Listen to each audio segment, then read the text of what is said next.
kwenye hii fight kama akifanikiwa kuimprove hiyo punching accuracy yake, usahihi wake, labda inaweza ni faida dhidi ya Ismail Boyka.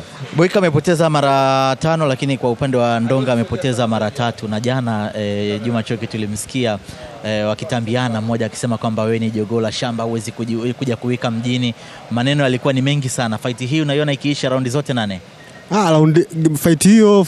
Fight kali kwa sababu maboksa wote ni watu wa kupigana. Hasa Ndonga ni mtu wa kupigana, kuchezea ndani, na Ismail Boyka ni mtu wa kuchezea ndani yote. Kwa hiyo tunaamini siku hiyo chochote kinachotokea, kwa sababu watu wanaopenda kupigana, chochote kinaweza kutokea. Mtu anaweza kukutana na ngumi kali, anaweza kuhesabiwa kote, lakini mimi naamini hii fight inaisha raundi zote. Watasema tutaona mchezo mzuri wote, kwa sababu wote ni wabishi, wote ni bamudia kali. Aidan, ubishi wao na kuaminisha kwamba raundi zote 8 zitaisha, au tutegemee kwamba lolote linaweza kutokea katika fight hiyo? Yana nafikiri lolote of course inaweza katokea, kwa sababu kama nilivyogusia hapo awali, wote wawili ni watu ambao wanapenda kuchezea kwenye umbali wa karibu, kuchezea ndani, tunasema inside. Sasa ukiangalia knockouts nyingi sana duniani huwa zinatokea inside, yani kwenye fight ambayo inahusisha inside fight, mapigano kwenye umbali wa karibu, knockouts nyingi sana kwenye huo umbali. Sasa kama hawa watu wawili watatuletea hiyo fight kama tunavyotarajia, pengine nadhani lolote linawezekana. Yule ambaye atafanikiwa kuwa na timing nzuri kwenye hiyo inside fight, na yule ambaye ataweza kucapitalize baadhi ya madhaifu mwenzake kwenye hiyo mchezo wa karibu, kwa maana ya atakaye kuwa bora kwenye kufanya counter punching, kwa sababu kwenye mnapokuwa mna exchange punches, mmoja kati ya mambo ambayo yatamnufaisha mmoja ni ile timing yake kwenye kucounter kwenye hiyo inside fight, kwenye hiyo mapigano ya karibu. So ambaye atakuwa bora kwenye timing na kwenye kucounter kwenye huo mchezo wa karibu, nadhani pengine anaweza kuwa hatua kadhaa zaidi ya mwenzake kwenye kuweza hiyo fight. Tusisahau pia kwamba kuna mapambano ya kina dada ambapo Deborah Mwenda yatakipiga dhidi ya Mariam Dick, lakini Leila Macho yatakuwa ni dhidi ya Hidayah Zahoro. Nao pia kina dada wamepata nafasi, lakini nao pia tuna imani kwamba wataweza kutoa ile ladha ya kile ambacho yule ambaye amelipia kisifuri chake shilingi 28 basi hata jutia kutazama fight hizo. Yes, nafikiri ni fight ambayo tunasubiri kuona ni kwa kiasi gani Deborah atakuwa ameimprove. Fight yake iliyopita ilikuwa dhidi ya Asia Mesha pale Leaders Club mwezi wa 7. Ni fight ambayo mimi binafsi of course niliona Deborah alikuwa na madhaifu mengi sana. Defense yake ilikuwa bado ni changamoto, lakini pia utupaji wake wa punches pia ilikuwa ni moja kati ya mambo ambayo kwangu nilikuwa naona yanahitaji kuimarika. Sasa hii ni platform nyingine kwake ya kutuonesha ni kwa kiasi gani ameimprove sasa kwenye defense. Kwenye ile fight kwenye fight ambayo Deborah alicheza dhidi ya Asia Mesha, aliruhusu jabs nyingi sana. Ni ile fight, ni fight ambayo Asia alikuwa anamkamata Deborah kwa southpaw jab yake, kila akipeleka mkono ulikuwa uone zile movements za kichwa, ile upper body movements kwa Deborah, kitu ambacho kwa kinampelekea Asia kila anapotoa ile southpaw jab yake anamkamata, southpaw jab yake anamkamata, kiconnect na ile left hand yake anamkamata. So defense ni moja kati ya mambo ambayo fight iliyopita Deborah alikuwa hayako sawa sawa. Sasa amepata nafasi ya kwenda kucheza fight ambayo itahusisha mkanda wa PST dhidi ya bondia Mariam Dick kutoka nchini Malawi, ambaye isivyo bahati sijapata nafasi ya kuona video zake, hazipatikani. So sijui, simfahamu. Lakini kwa mujibu wa rekodi zake ni kama ilivyo kwa upande wa Deborah, wote wamepigana fights 5. Ni wazi kwamba ni idadi ambayo naweza nikasema kama ni uzoefu basi Choki inawezekana kwamba unasema huyu ameshaonja joto la kupigwa ngumi mara 5, huyu mara 5. Tofauti hapo inaweza ikawa nini katika kuwatofautisha wawili hawa? Kwa tofautisha wawili hao kama alivyosema brother Aidan hapa kwamba Deborah hii ni platform yake tena ya pili, kwa sababu mechi yake ya kwanza kila mtu aliona alizidiwa kiupande fulani, alizidiwa maarifa, alikopo anaonekana yuko fiti, yuko na punz, lakini amekosa tu wale maarifa, yani kwamba muda wote yuko anapigwa jab, anashindwa kustride, anashindwa kubobbing au anashindwa ku movement kwenda sehemu nyingine. Lakini tuone hii mechi yake hii ya leo na huyu mpinzani wake kutoka wapi? Anatoka mpinzani wa Malawi. Kutoka Malawi. Yeah, tuone mpinzani wake anatoka Malawi, itakuwaje challenge mpya. Je, atafanyia kazi yale yaliyopita au tutaona kitu kile kile? Kwa Ngoja tuone siku leo, maana bado masaa tu hapa tuone. Lakini kwa upande wa Leila Macho atakipiga dhidi ya Hidaya Zahoro. Leila bauti ambazo amepigana mpaka sasa ni 5, lakini raundi 26 ni nyingi kidogo kijaribu kuzihesabu moja moja na dakika ambazo ameweza kupigana kwa kila raundi. Yeah, of course ukitazama kwa upande wa takwimu Leila of course yuko hatua kadhaa mbele ya mpinzani wake ambaye ni mpinzani wake Hidaya Zahoro. Anafikia ana fight moja so far kwenye professional boxing. Wakati ameanza 2024. Yes, wakati Leila tayari ana fight zaidi ya 5 ambazo kacheza. Kwa hiyo kwenye upande wa uzoefu tayari Leila ana uzoefu wa kutosha dhidi ya Hidaya kwenye kuishi ndani ya ring. Amekutana na baadhi ya mabondia ambao naamini wamempa baadhi ya fights ambazo zimemjenga kama bondia. Fight yake iliyopita nafikiri alipigana nje ya nchi, kwa Dubai kama nakosa sitakosea. Lakini kwa upande wa Hidaya bado ana fight moja peke yake, na ukiangalia fight yenyewe ilikuwa ni zaidi ya bondia ambaye hakumpa changamoto yoyote ile fight yake moja ambayo kacheza so far. So hii ni matchup ya mabondia wawili ambaye mmoja of course tayari amepiga hatua kadhaa kwenye upande wa uzoefu dhidi ya mmoja ambaye ndio kwanza ananyanyuka, na ukiangalia kwenye hii face off yao ya jana Hidaya alimwambia wewe nataka nikutumie kama njia. Kwa hiyo Zahoro anatazama usiku wa leo matchup yake dhidi ya Leila kama ni daraja kuelekea kule ambako yeye anataka kufika.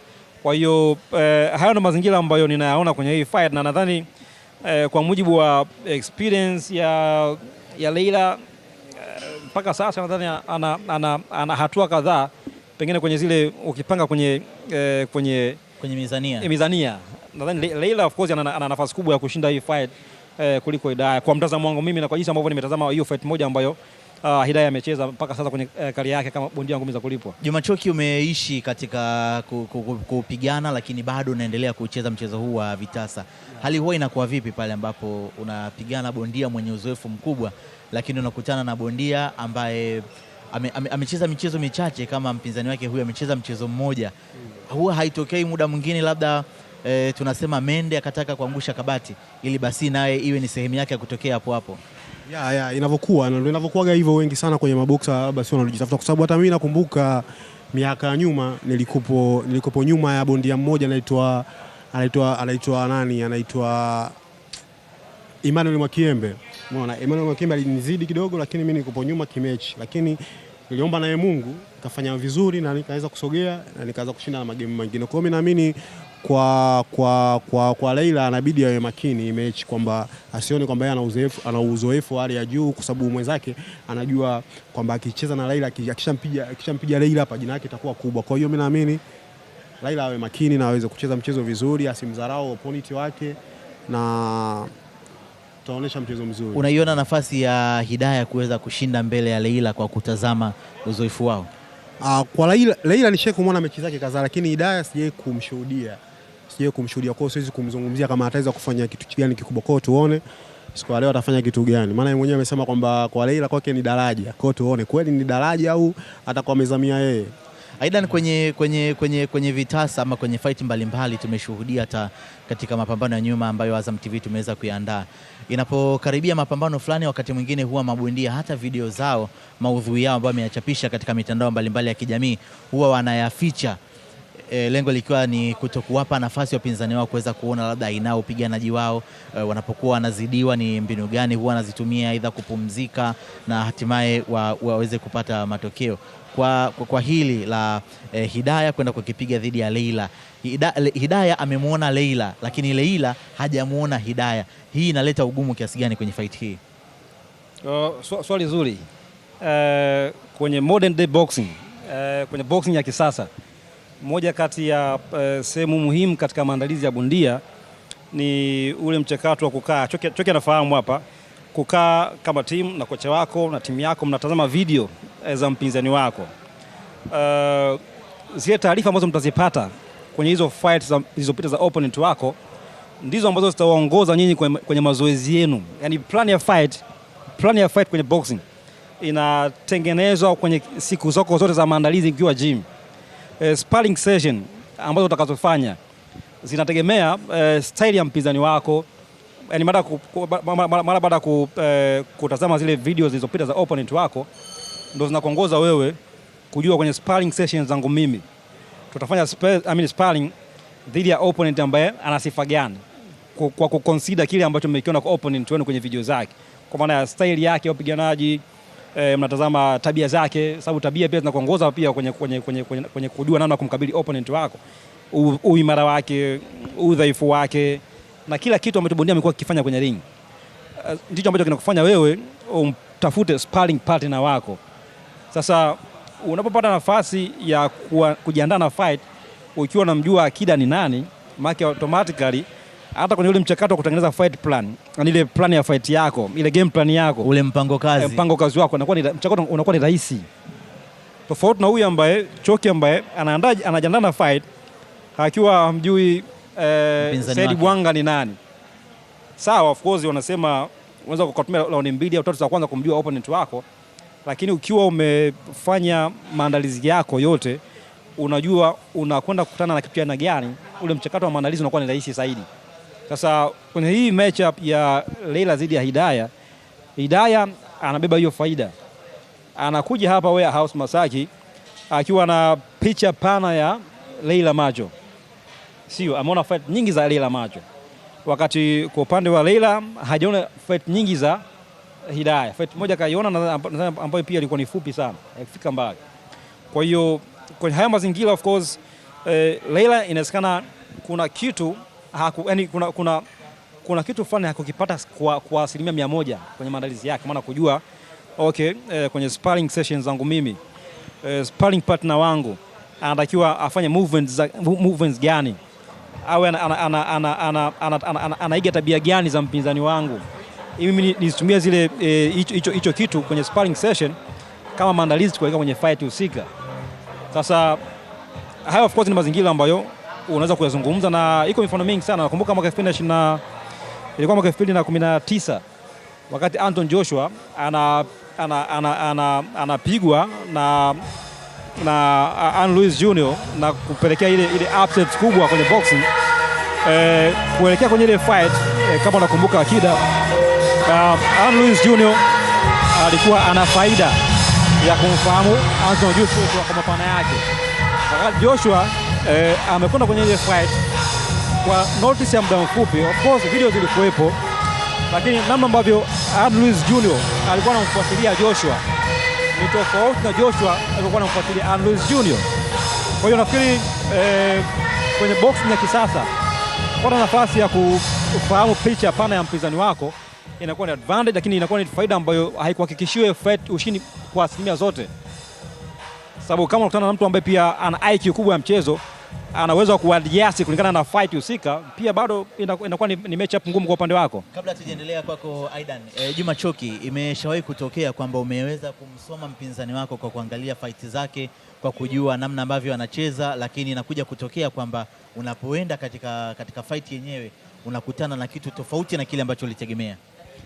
Hiyo inatokea sana, kwa sababu unaweza ukakaa ukamwangalia opponent wako jinsi anavyocheza, lakini ukatrain vile katika njia zile, lakini baadaye kuwa kwenye ring, kwa sababu watu wanakuwa wanabadilika. Mimi naamini kuna mechi moja naocheza Saudi ile kwenye mashindano ya WBC Grand Prix, ile mechi ya pili kupoteza ile niliangaliwa sana, yani wale na Bangani Malangu walikaa sana kuniangalia jinsi ninavyotoa jabu, movement zangu. Ndio maana nilivyoingia kwenye ulingo kucheza naye nilipata shida sana kuzikamata zile njia zake. Kwa hiyo kama alivyosema brother Idani kwamba opponent kuangalia kwenye kama kuanza mechi, kwamba opponent wake kukufuatilia wewe, hiyo ni njia nzuri kwa wewe bondia kumwangalia opponent wako. Kaa vizuri kumwangalia na kuongeza mwenye ziada yako ya mazoezi, kwa sababu unaweza kumwangalia kwa sababu kusema njia zake zipo hivi, lakini ukaenda kwenye mechi siku ile akabadilika. Kwa hivyo vyote vinawezekana. Tumetazama sana hiyo fight ya Leila Macho pamoja na Hidaya Zahoro, lakini kwa upande wa Deborah Mwenda yana ikipiga dhidi ya Mariam Diki kutoka Malawi, hiyo fight nayo sijajua mtazamo wako ni upi kuelekea katika pambano hilo? Mtazamo huu mtazamo wangu kuelekea pambano kwamba mimi nataka nimuone Deborah kwamba ile mapungufu yake iliyopita, fight iliyopita, kwamba tuone ameyafanyia kazi, kwamba tuone katuonesha ametuletea kitu gani kwenye safari hii, kwa sababu hii nafasi yake kubwa, nafasi yake ya pili na nafasi yake kubwa pia kwenye kali yake ya box. Kwa hiyo inabidi aweze kutuonesha kitu kizuri siku ya leo. Kwa mimi nategemea mchezo mzuri kutoka kwake. Aidan, kwa kumtazama Mariam Dick na fight alizocheza 5 mpaka sasa, kushinda kwake imekuwa ni kwa 100% katika bout 5 ambazo amepigana. Hii itampa ugumu kiasi gani Deborah? Sasa isivyo bahati ni kwamba namba peke yake hazitoshi kuamua uelekeo wa fight. Unaweza kuwa na namba nzuri kwa kuwapiga watu ambao walikuwa ni wa kawaida, tofauti na opponents ambao opponent wako alikutana nao kwenye career yake. So mimi kwangu bado ndio maana nimesema nasubiri nione ni kipi ambacho Mariam Dick atakileta kwenye ring. Sababu sijapata nafasi ya kuona video zake, nimezichimba kwenye vyanzo vyangu vyote. Sijapata nafasi ya kumuona Mariam Dick akiwa anacheza kwenye ring. Zaidi ya kuona hizo takwimu zake ambazo yuko nazo. So mimi kwangu sio muumini sana wa kuamini kwenye namba katika kuamua uelekeo wa fight. Huwa siamini kwenye hilo. Choki, unakwenda kupigana na bondia ambaye ukitazama namba zake zinaonyesha amekuwa akishinda kwa 100%, lakini pia katika pambano lake la mwisho ametoka kushinda kwa TKO. Kama bondia inawezekana si vibaya ukatueleza, huwa kama bondia unaingia ukiwa unawaza nini kichwani kwako unapoenda kupigana na bondia wa namna hii? Kama alivyosema brother Aidan kwamba sawa, mabondia wengi wanaweza wakashinda kwa sababu mabondia hata hapa nyumbani wapo wanashinda, lakini anashinda anakutana na opponent wa aina gani? Kwa sababu kuna wengine sasa hivi opponent watu wananunua opponent ili waweze kutengeneza box rank, na maboxer wengi tunaona wanafanya hivyo nje ya nchi na hapa nyumbani pia ipo. Kwa hiyo mimi sitishiki sana kumuona opponent wangu kwamba ana mechi nyingi afu mechi zake anashinda kwa 100% au anashinda kwa mfululizo. Kwanza naangalia wale opponent wao kukutana nao ni wazuri wagumu, au tu opponent ukipiga tumbo umelala. Na nakumbuka kuna fight moja alicheza dhidi ya bondia yule Mganda Dubai. Ndio nani bwana? Dubai, anaitwa Abdulaziz Seburimo. Abdulaziz yule bwana, ukiangalia takwimu zake kwenye ile fight, nilikuwa naamini anakwenda kupa fight tough sana. Ni kali sana. Lakini kwenye fight haikuwa vile, kali moja kati ya fight nyepesi kwa upande wako. Ila namba zake zilikuwa zinatisha. Na nilishinda raundi ya 4 KO. Tukiachana na fight hiyo, kuna fight nyingine ambazo tumeweza kuzizungumzia pia, lakini Ali Mgwando anaenda kukipiga dhidi ya Musa Makuka. Huu utakuwa pia ni mchezo wa aina gani? Ni mechi nzuri. Ni mechi nzuri na nafikiri Choki anza akatumia vizuri sana sababu najua Makuka mko nayo close kiasi, mko nayo karibu sio? Nipo nayo karibu. Nipata nafasi ya kuwa kwenye maandalizi yake kidogo kwenye fight. Sparring. Sparring na technique na vitu vingine. Utayari wake. Huyu bwana yupo kwenye kambi moja. Nafikiri itakuwa ni nzuri sana kwa. Si vibaya tuibia siri kwamba utayari wake uko vipi mpaka sasa. Makuka yuko vizuri. Makuka maandalizi yake mpaka sasa hivi yapo 100%, yani kwamba yuko vizuri, kajiandaa mpaka siku ya jana kupima uzito mpaka leo mimi naamini atakuwa fresh. Na Alingwano ni boxer mzuri, kila mtu anamjua. Alingwano ni boxer machachari, ni boxer mwenye skills, mtoto mdogo lakini ana boxer mwenye skills. Alingwano mimi namfananisha kama na Nasib Ramazani jinsi uchezaji wake. Unasemaje brother Aidan? Ukiangalia kiupande fulani ni technical boxer. Kwa southpaw mzuri, ana mahesabu, ana skills na Isa Makuka ni bondia naye mzuri lakini asiojulikana. Isa Makuka ni bondia mzuri na kacheza mechi nyingi, kacheza na maboksa kibao, kacheza na Aida Alimchanjo, kacheza na maboksa wengine wakali, lakini hakupata nafasi ya kuonekana. Hii ndio nafasi yake ya kuonekana. Kwa mimi naamini hao watatuletea kitu kizuri siku ya leo. Aida anapopanda bondia anayejulikana dhidi ya bondia ambaye hajulikani, kwa kauli ya Juma Choki. Hapa ndipo pale sasa ambapo huwa mmoja anatamani kumtumia mwingine kama sehemu ya kupanda kama ngazi. Of course kwa yule ambaye anakuwa hajulikani, hii ni nafasi kwake kuweza kujitambulisha, kuonyesha kile ambacho yuko nacho. Of course wenyewe mabondia wanafahamiana. Nilikuwa nafuatilia face off ya jana, Alingwando alikuwa anazungumza namwambia na kujua, yani wanafahamiana of course kwenye huko mitaani na nini, kwenye fights za mitaani ambazo sofa wamecheza, lakini kwenye kushia ulingo hii ni mara ya kwanza anashia ulingo kwa mara ya kwanza. Of course Alingwando tayari ni bondia ambaye yupo kwenye spotlight, amecheza fights nyingi sana ambazo Azam TV wameonyesha. Ni moja kati ya amezungumza vyema sana Juma, ni moja kati ya southpaw wazuri sana kwenye uzito wake, kilo 52 super flyweight. Ni technical boxer. Ukitazama pia Makuka naye ni technical boxer. Kwa hiyo hii ni matchup ambayo inakwenda kutupa technical fight. Yani fight ambayo itakuwa na ufundi kwa sababu Ngwando ni bondia ambaye yuko skilled, Makuka yuko skilled. Kwa hiyo ni pambano ambalo linakwenda kutupatia matchup ambayo itahusisha skills zaidi za mchezo wa boxing. Wote wale wana akili ya mchezo, ingawa moja kati ya mambo ambayo naona pengine yanaweza kuchangia kiasi fulani kama yakitumika sawasawa ni reach advantage ambayo naona Makuka iko nao kiasi. Tazama urefu kiasi, of course Makuka amemzidi kiasi Alingwano kwenye reach advantage, yani ule uwezo wa kumfikia mpinzani ukiwa umemweka mbali.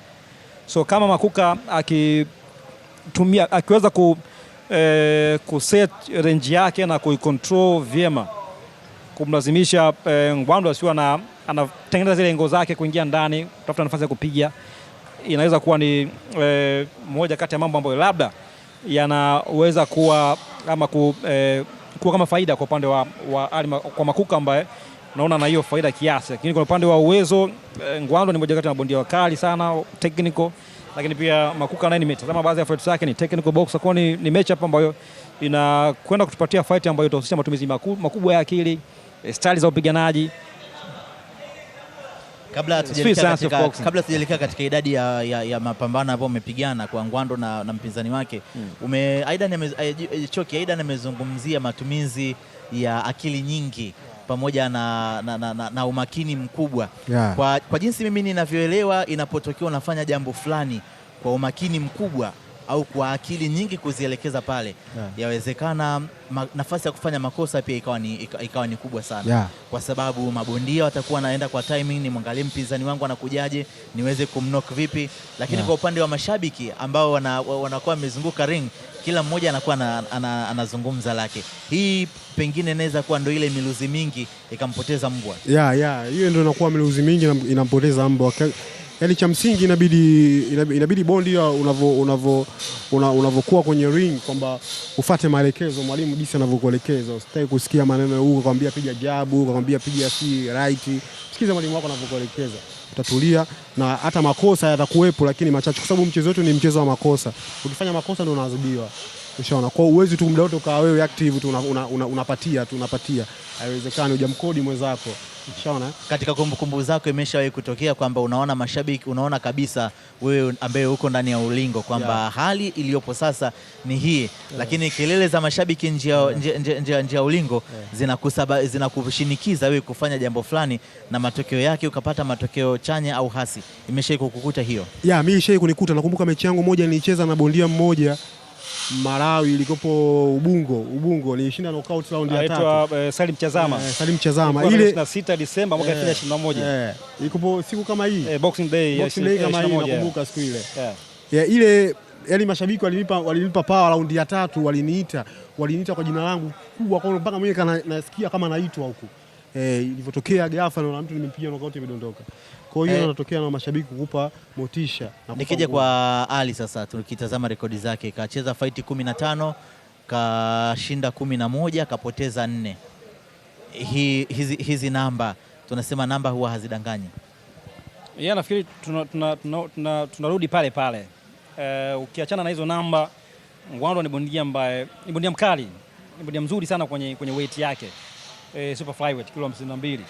Kwa hiyo ukiangalia hizo statistics zake tayari pia zinakupa hiyo picha yake kwamba ni bondia ambaye amekuwa kwenye ulingo kwa muda mrefu, amepata nafasi ya kucheza fights nyingi pengine kuliko Ali Makuka ambaye ana namba kubwa ya fights kama ambavyo tunaona Ali Ngwando yuko nayo. So nafikiri ni matchup ambayo ukiachana na numbers, kwangu naona kabisa inakwenda kudeliver kutokana na huo uwezo wa wote wawili kwenye upande wa matumizi, of course, makubwa ya akili ya mchezo.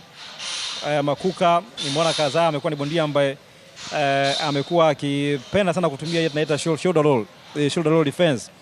Hii field guard nasema. Kibege amekuwa ni mzuri pia kwenye kufanya kitu pia. So naona ni matchup ambayo inakuwa Mayweather pia tumeona fight zake nyingi anakuwa ni mzee kwenye historia ya hii field guard.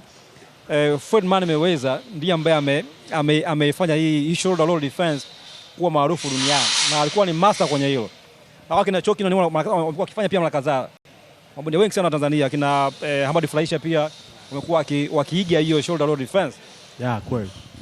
Faida yake ni nini hasa pale bondia anapokuwa anacheza? Faida yake ni ipi?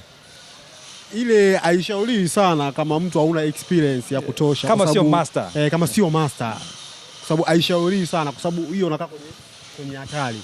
Unaponaika hivi unaficha kidogo kibega. Sasa unakutana na bondia mwingine au opponent wako mwingine ana akili nyingi. Kwa inaweza ukaweka hivi ndio ikaanjia kwako wewe kufanya kuataki na kukupiga ngumi uweze kudondoka. Kwa haishauri sana kama sio mtu master wa kufanya kile kitu. Kama uwezi wewe katu gadi yako nondo fanya kazi. Na kimsingi hiyo shoulder roll defense ni gadi ambayo mara nyingi mabondia ambao wanapenda kufanya counter punching wamekuwa wakitumia sana. Sababu unapokuwa unazungusha ile bega ukikaa kwa mkono hapa kulinda body punches, ili bega ni kwa ajili ya kudeflect punches ambazo zinakuja huku kwenye kidevu, unazideflect. Wakati mkono wako wa kushoto kwa ajili ya kucounter, unaporudi una counter na mkono wako wa nyuma. So counter punches ndio wamekuwa wengi sana wazuri kwenye kufanya mchezo. Ndio maana ukiangalia mtu kama Floyd alikuwa ni master kwenye hili. Nimetaja of course class amekuwa akitumia mara kadhaa. Hamad Fleisch ambaye baadaye atapanda hapa zidi Hanok Pili amekuwa akitumia Choki, of course amekutumia mara kadhaa. Mabondia wengi ambao ni master kwenye kucounter wanapenda kufanya mchezo. Ingawa ni guard ambayo sio bora sana kwenye defense. Madhara yake yakija kutokea anakuwa ni makubwa zaidi. Yes, ndio maana huwa unapojaribu kuona na mkono wa kushoto then opponent wako akaingia na mkono wa kulia. Haishauriwi sana kama wewe sio mtaalamu, yani sio kama haujabobea kwenye hilo. Achana na full shoulder defense. Cheza high guard au low hand guard kawaida, ila usitumie hii shoulder roll defense kwa sababu ukitana mtu ambaye ni mzuri kwenye kujifungua na kupiga hizo overhands, kufungua inakuwa ni ngumu kwa upande wako. Umemzungumzia Hamad Fleisch hapo ambaye atakipiga hapo baadaye dhidi ya Hanok Pili. Tutatazama pia fight hiyo, lakini kwa bout nyingi ambazo tunajaribu kuzitazama tunaona ni bauti za kuna wale wenye namba nyingi nzuri ambazo zinakuwa zinawapa faida wao, wanakipiga dhidi ya wengine ambao wameonekana kwamba namba kwao namba ziko chini, lakini tunakumbuka hapa kitu ambacho Juma Choki alikizungumza kwamba unaweza ukawa na namba nyingi nzuri, lakini inategemea na njia ipi ulikuwa umepita na ukakutana na kina nani. Je, tutegemee mapinduzi katika usiku huu leo? Nianze na Aida. Mapinduzi kwa maana ya kushuhudia mishangao, sio? Yes. Kwa wale ambao wapendi nafasi kubwa sana dhidi ya wengine. Na ndio maana inaitwa boxing. Tutazungumza yote ubora na kila kitu, lakini mwisho wa siku ni matchup ya watu wawili ndani ya ring.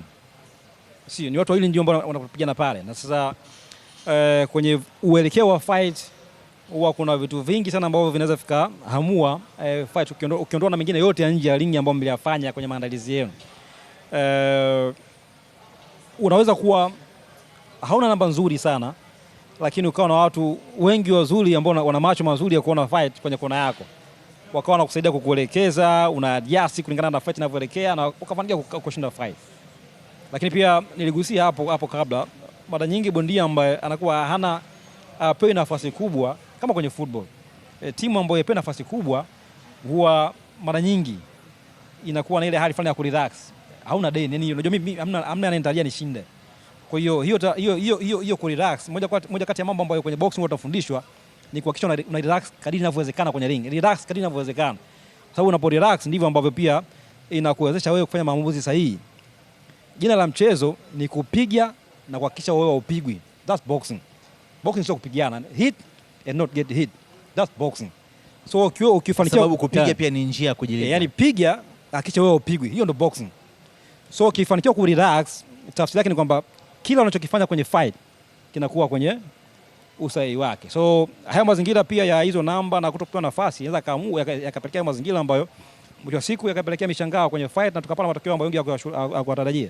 Naam, mtazamaji wa Azam TV unafuatilia matangazo mubashara kutoka hapa Warehouse Masaki, tukiwa tunaelekea katika usiku huu wa boxing on Boxing Day. Na kwako wewe ambaye unatazama muda huu, nikukumbushe ya kwamba matangazo haya yatakujia kwa lugha mbili, nikimaanisha lugha adhimu kabisa ya Kiswahili, lakini pia tutakuwa tuna commentary kwa upande wa lugha ya Kiingereza, kwa sababu kama unavyofahamu tunapatikana sio tu ndani ya mipaka Tanzania, lakini tunapatikana katika katika eneo kubwa kabisa la Afrika. Lakini kwako wewe pia ambaye hata upo sehemu yoyote ile duniani ukiwa na simu janja, kwa kupakua application yetu ya Azam TV Max, basi moja kwa moja utaweza kushuhudia kile ambacho kinatokea hapa Warehouse Masaki. Lakini pia ukiwa na kompyuta pamoja na vifaa vingine, kwa kuingia kwenye web.azamtvmax, napo pia unaweza kutufuatilia na una haki ya kuweza kuendelea kufuatilia yale ambayo yanaendelea hapa. Nikukumbushe tu kwamba kama unapita sehemu na bado hujamiliki kisimbuzi cha Azam TV, unaweza kununua kisimbuzi cha dishi kwa shilingi 1099. Lakini kama ni kisimbuzi peke yake unakihitaji, basi unaweza kukipata kwa shilingi 1055. Lakini kisimbuzi cha antena basi utakipata kwa shilingi 1039 na mambo yatakuwa mazuri kabisa. Juma Choki, tumtazame sasa Hamad Frahisha ambaye anakipiga na Henok Firi. Jana katika face off tulitazama tambo zilikuwa za hapa na pale. Frahisha hakupenda kuongea sana, lakini Firi aliweza kuzungumza na kusema kwamba leo yeye kipo ambacho atakifanya katika ukumbi huu. Henok Firi lazima aongee sana, kwa sababu Henok Firi anaamini kwamba Tanzania ndio sehemu yake ya kwenda kutengeneza rekodi. Lakini tuone safari hii hapa kwa Hamad Frahisha, mfupa wa soko, atatoboa, kwa sababu Hamad Frahisha, kama tunarudia tu pale pale, Hamad Frahisha ana experience sana kwenye mchezo wa ngumi. Ameweza kukutana na watu wageni kabla hajaingia professional boxing. Ameweza kukutana na watu wageni toka yupo amateur, amesafiri nje ya nchi, ana experience ya kutosha. Henok Firi ni boxer, yani mimi naamini Henok Firi amezidi kukalili, ndio maana amezidi kujiamini kwamba kuona Tanzania kwamba hakuna mtu anaweza kumzuia. Lakini tuone siku ya leo Hamad Frahisha kitu gani atatuletea sisi wa Tanzania, na Hamad Frahisha hii ndio nafasi yake pekee kwamba kutuonesha kweli yeye ni Hamad Frahisha na yeye ni Mtanzania, anaweza kufanya kitu chochote jambo, kwa sababu Henok Firi hajawahi kupoteza hapa Bongo, kashakutana na mabondia wakali na wazuri hapa Tanzania. Kwa kutazama rekodi zao Aidan ni kama zinaelekea kufanana. Kwa kutazama rekodi zao wote wawili, fight walizopigana na hali jinsi ilivyo, unahisi Frahisha atatufurahisha usiku huu? Bila shaka moja kati ya mambo ambayo sina shaka nayo sana, of course, sina maana Henok Firi hana uwezo wa kumpiga Hamad, lakini ninaamini sana kwenye uwezo wa Hamad Frahisha. Nilitaja hapa baadhi ya mabondia ambao Henok amewapiga. Akampiga Cosmas, akatoka sare zidi ya Salim Mtango, akampiga Adam Bazaro, akampiga Jonas Segu.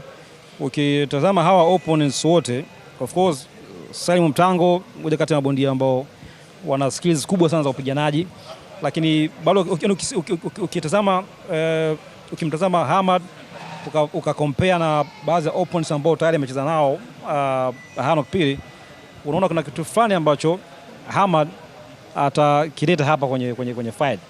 Amemzungumzia vizuri sana Hamad Choki, experience yake kama bondia wa ngumi za amateur, kacheza amateur kwa kipindi ambacho ni kirefu, amechota maarifa mengi sana ambayo yamemjenga. Ni bondia ambaye ana akili ya mchezo, ni technical, ni southpaw mkali sana ambaye tuko naye. Na juu hayo yote Hamad ana hiyo tunaita dog mentality, anaumbwa ndani yake. Naposema uumbwa kwenye boxing, yani ni ule uwezo wa kukichafua pale ambapo kuna mazingira ya kutaka kufanya hivyo, kupigana. Yani ukiachana hiyo technical ability yake kama bondia, ana uwezo pia wa kupigana endapo kama mazingira atamforce afanye hivyo. Umeelewa? Nimekuelewa. Ukiangalia Henok Firi ni bondia ambaye hanatabirika. Kitaalamu tunamwita ni slugger. Yani slugger ni wale mabondia ambao hawana vitu vingi sana kwenye package zao. Footwork yake of course ya kawaida. Hana jab yote ya kutisha. Akili yake ni ya kawaida, lakini kitu pekee ambacho Henok Firi amekuwa akikitegemea ni power yake ya asili ambayo iko nayo. Hamad anaweza kuwa na faida kwa kujua kwamba mpinzani wake ni mtu ambaye anatabirika. Bila shaka. Na ndio maana nimesema kuna hatua kadhaa ambazo tunaona Hamad Frahisha yuko mbele ya Henok Firi. Ukiondoa hiyo power ambayo Henok yuko nayo, Hamad ana vitu vingi sana ambavyo nadhani kama vikiwa kwenye ubora wake atampa fight ngumu sana. Endapo kama ataamua kwenda kupigana naye, kitu ambacho natarajia, still naona Hamad Frahisha anaweza kusababisha mshangao kwa kumpiga slugger, sababu huwa kwenye boxing mara nyingi utafundishwa usishindane na mtu ambaye ni mshindanaji mzuri kwenye kupigana. Yaani usipigane dhidi ya mtu ambaye ni master kwenye huo mchezo.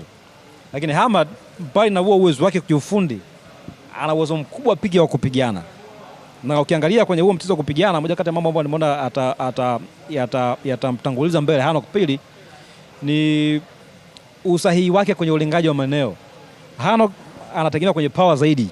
Ukiangalia hata punches zake sio punch ambazo anatupa kwa mpangilio. Anatupa mabomu ya kinasa, ndio hiyo unashuka chini. Lakini Hamad ni bondia ambaye ana uwezo wa kuchambua mwili wa mpinzani.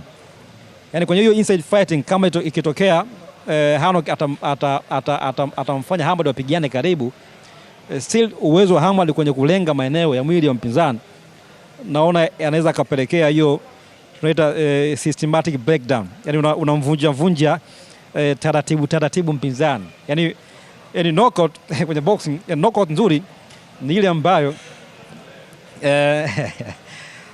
unaitafuta kwa kumvunja taratibu mpinzani.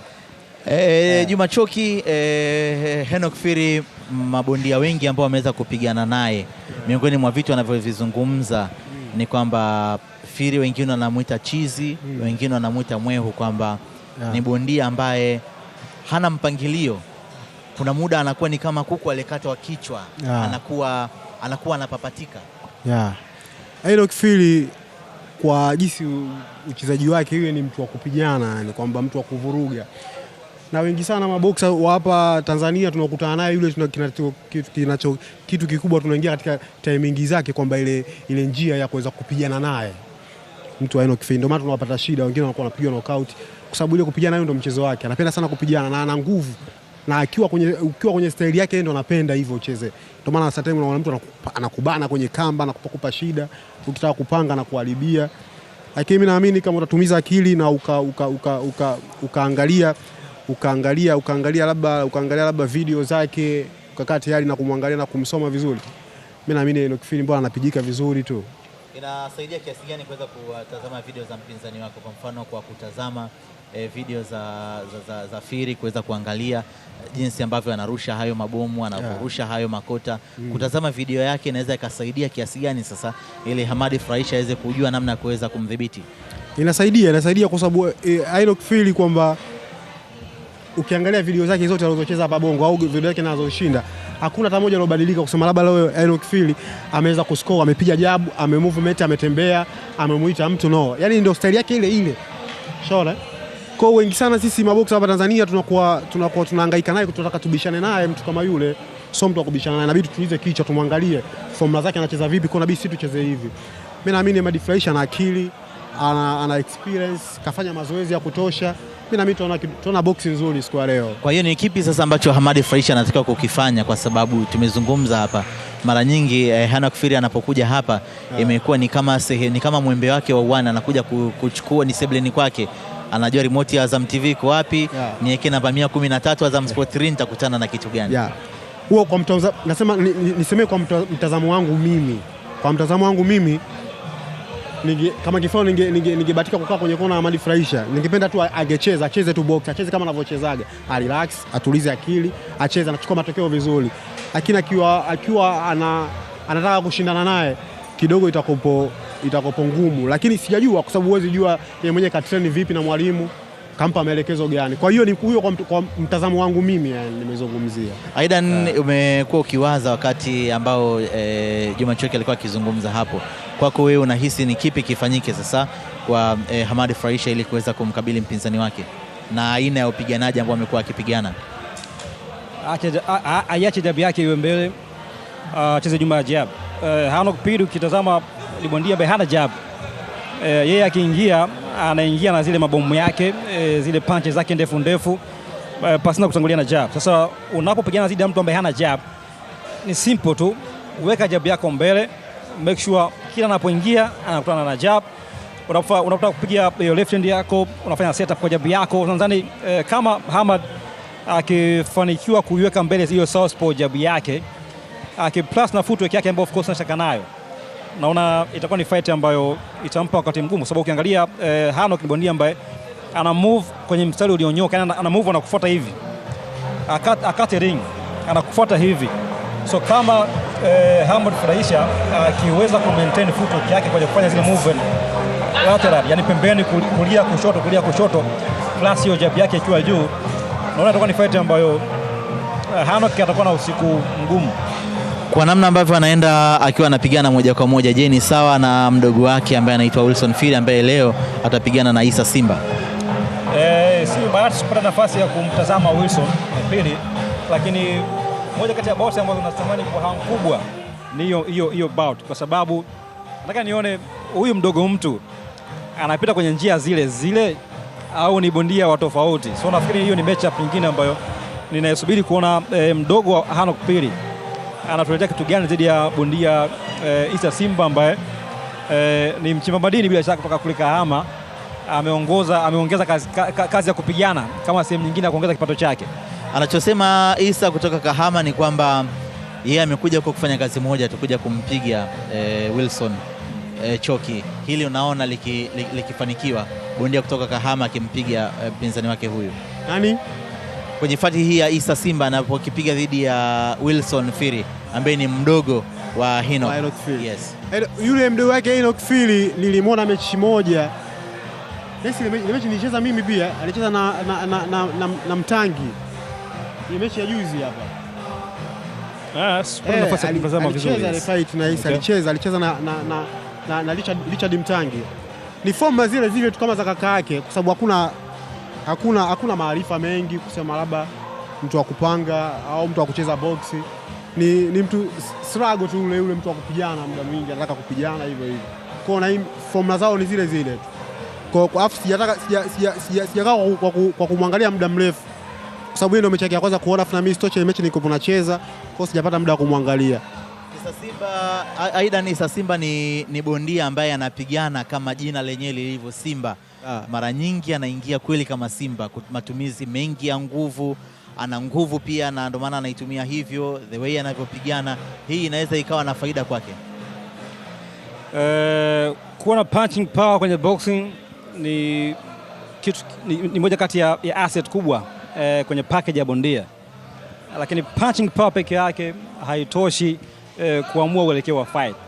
Unaweza kuwa na power, aggressive puncher, lakini still usio kwenye nafasi nzuri ya kushinda fight. Sasa ukiwa na power, yani ili uweze kumaximize hiyo asset ya kuwa na power, lazima pia iambatane na matumizi ya akili ambayo itaambatana na kuwa na timing nzuri ambayo itapelekea punching accuracy. Sababu ukiwa na powerful hauna accuracy nzuri kwenye kulenga maeneo, hiyo power yako itakuwa na maana yoyote.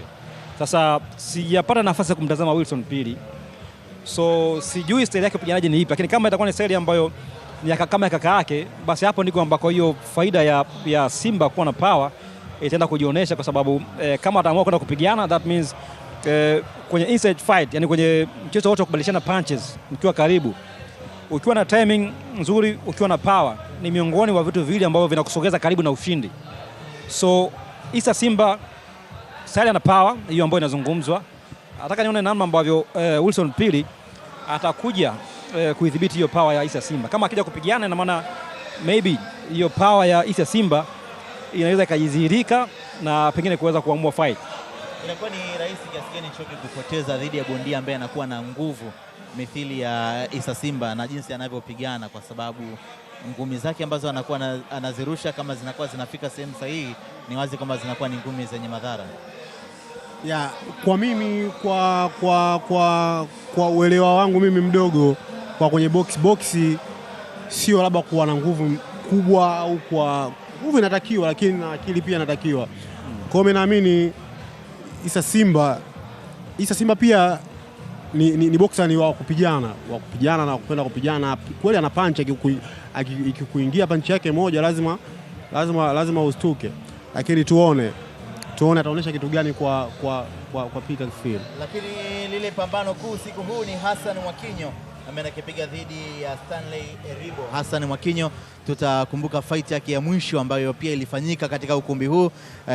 Yapo yaliyotokea tusingependa sana kuyakumbuka, lakini leo anarudi tena Hassan Mwakinyo Champez one more time katika uwanja huu. Tutegemee akija kufanya nini, Aidan?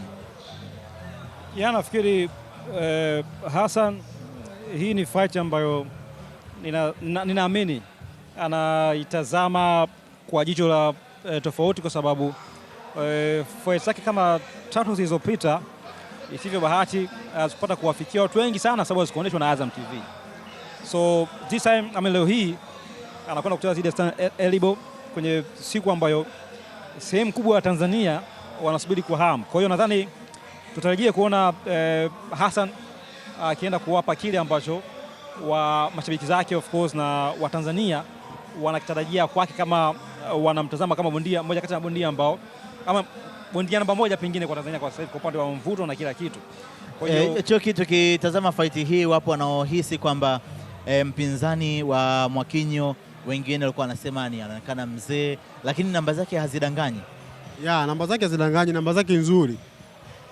Uzee unakopa umri tu, huwezi jua mwenyewe ipo amejiandaa vipi. Shaona. Kwa hiyo tutegemee kuona fight nzuri, na pia tutegemee kuona mchezo mzuri kwa mabondia wote wazuri, kwa sababu nakumbuka yule opponent wake wa Hassan Mwakinyo mechi nishawahi kuiona muda mrefu kipindi kile. Nakumbuka hata mimi mwenyewe sijaanza kucheza boxing. Nakumbuka alicheza na naniu Ramadhani Shauri afu iko live iko na Rushwa Bongo. Nakumbuka waligombania mkanda kama ilikuwa bingwa wa ABU ambaye Edibu alishinda ile fight. Sikumbuki ule mwaka, lakini mechi ilikuwa ngumu sana siku ile, na ilikuwa mwaka 2017 kama nakosea. Kitambo sana. Hiyo ndio siku ya kwanza kumuona tu boxer. Na niliona ile picha yake kwamba opponent wa Mwakinyo ndio nikamkumbuka. Lakini sijajua sasa hivi uko vipi. Kwa hiyo tutaivele game nzuri na tuone vitu vizuri kwa mabondia wote wawili, watafanya kitu gani siku ya leo. Nikushukuru sana Juma Choki, lakini pia Aidan Mlimila kwa kile ambacho mmeweza kutupa kuelekea katika bout mbalimbali ambazo zitapigwa hapa leo.